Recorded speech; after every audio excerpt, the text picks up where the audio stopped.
The conventional kettlebell deadlift is a great lower body strength exercise in trying to conceive, first trimester, and even into second trimester, depending on how your belly's feeling, how big it's getting, how stable your core is feeling. And so what Jessie's gonna do is she's gonna set up with her feet on either side of a kettlebell.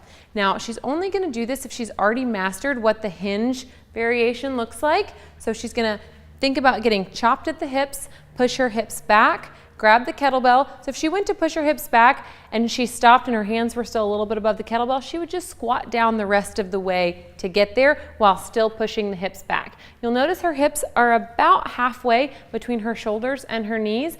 Yep, so perfect. So she'd not drop down all the way because that would be a squat, and her hips aren't all the way up. So about halfway between her shoulders and her knees, and she's going to tense her lats and keep them nice and tight, and then she's going to pick the kettlebell up off the ground by thinking about driving her feet through the floor. She's going to stand up, pull the kettlebell right in her zipper, and reverse the motion to put it back down. Good, just give me a couple reps, Jessie. So she's staying nice and tight, pulling the kettlebell right into her zipper. And again, she's only about 26 weeks along, so as long as her core is feeling nice and stable, she can perform this exercise.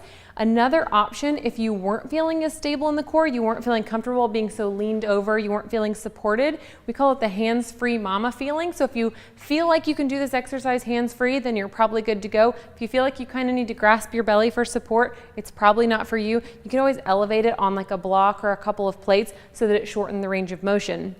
Now this is a 35-pound kettlebell, so generally, depending on how long you've been deadlifting, you might go a little bit heavier than that. Jessie's gonna show you what the double kettlebell deadlift looks like. So she's turning the kettlebell so that the handles are going like in line with her feet. She's going to straddle the kettlebells, and she's gonna grab them just like this. Some people recommend grabbing the kettlebells like this. We feel like that pulls the shoulders a little bit too far forward. So instead, she's gonna pull the shoulder blades back and down, grab the kettlebells, and deadlift them right into her zipper, reverse the motion to put them right back down. Give us a couple reps, Jessie. You'll notice she's nice and tight. She's finishing with her glutes. She's not finishing with her lower back, and she's not tucking her bum under too far. So she's just staying nice neutral alignment, core braced, shoulders back and down, and bringing her hips and thinking about driving the feet through the floor to complete the movement.